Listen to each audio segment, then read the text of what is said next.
पैसा ही पैसे को खींचता है। इस कथन को अक्सर कहीं न कहीं किसी न किसी रूप में हमने चर्चा में सम्मिलित होते हुए देखा और सुना अवश्य होगा, लेकिन इसे आत्मसात करने का दम बहुत ही कम लोगों में अथवा कम संस्थाओं में होता है। नमस्कार, स्वागत है आपका TFI पर, भारत का सबसे बड़ा अल्टरनेट न्यूज मीडिया पोर्टल, और मैं अभिनव आपको परिचित कराऊंगा स्टॉक जगत के अप्रत्याशित लाभ और कैसे विपरीत परिस्थितियों में भी यह मार्केट थमने का नाम नहीं ले रहा है। तो अविलंब आरंभ करते हैं। अर्थशास्त्र के जनक एडम स्मिथ कहा करते थे कि दुनिया में संसाधन सीमित है। अगर एक जगह कोई अमीर हो रहा है तो दूसरे जगह कोई गरीब हो रहा होगा।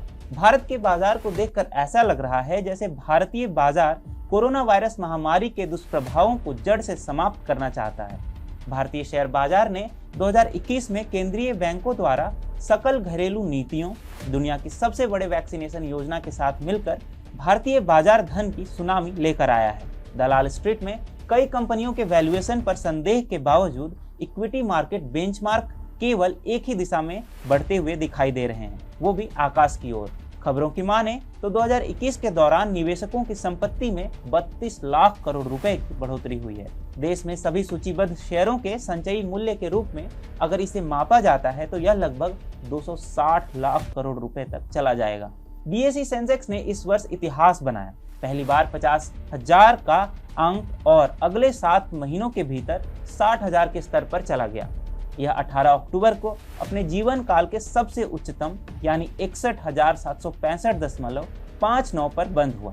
यह जानते हुए भी कि ओमिक्रॉन वेरिएंट प्रभावी हो सकता है, वर्ष के अंत में उतार चढ़ाव के बावजूद 30 शेयर बेंचमार्क ने इस साल अब तक 20% का रिटर्न पोस्ट किया है, जो इसके अधिकांश वैश्विक प्रतिद्वंदियों से बढ़िया है। अब यहाँ सवाल यह उठता है कि इसके लिए कौन जिम्मेदार है? इसके लिए जिम्मेदार है भारत सरकार। अब इतना बड़ा बदलाव अकेले तो नहीं आएगा, उसके पीछे कई फैसले जिम्मेदार होंगे। भारत के बाजार में यह मजबूती कई कारणों से आई है। रिजर्व बैंक ने पिछले साल मई से नीतिगत दर को 4% के सर्वकालिक निम्नतम स्तर पर रखा है। केंद्र सरकार ने उत्पादन सहित कई बड़े धमाकेदार सुधार किए हैं। सरकार कई क्षेत्रों के लिए लिंक्ड प्रोत्साहन योजनाएं लेकर आई। फिर बुनियादी ढांचे के विकास के लिए 100 लाख करोड़ रुपए की PM गति शक्ति मास्टर प्लान और कई अन्य उपायों के साथ एक महत्वाकांक्षी संपत्ति मुद्रीकरण पाइपलाइन को भी प्रोत्साहन के रूप में लाया। अब इससे चीन बिलबिला रहा है क्योंकि भारत को लाभ हो रहा है। दुनिया के सबसे बड़े आबादी वाले देश और दूसरी सबसे बड़ी अर्थव्यवस्था चीन में आर्थिक संकट छटने का नाम नहीं ले रहा है। एक लंबे समय से वहां बाजार में सुस्ती छाई हुई है।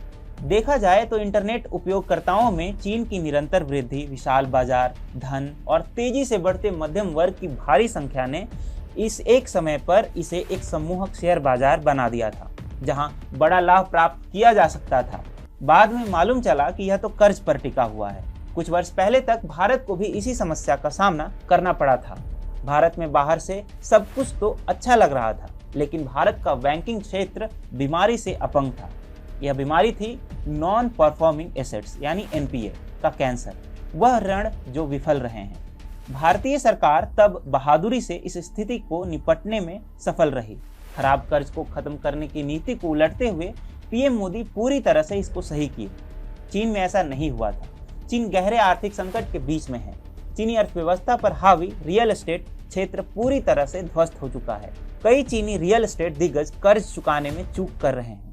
ऋण चुकौती में चूक करने वाली रियल एस्टेट कंपनियों की एक श्रृंखला के साथ अर्थव्यवस्था में एक नकारात्मक प्रभाव फैल चुका है। अब चीन के पास 2 विकल्प थे, समस्या को सिर पर उठाए या उससे दूर भागे। चीन ने बाद वाले को चुना। इसने खराब ऋणों को संभालने से इनकार कर दिया और अपनी समस्याओं को छिपाने के लिए इसे सुविधाजनक पाया। जो निवेशक वहां से बाहर निकले वह बाहर आकर भारत में निवेश किए और प्रतिबद्ध सरकार तथा उत्साही जनता के साथ मिलकर आज मजबूत भारत का निर्माण कर रहे हैं।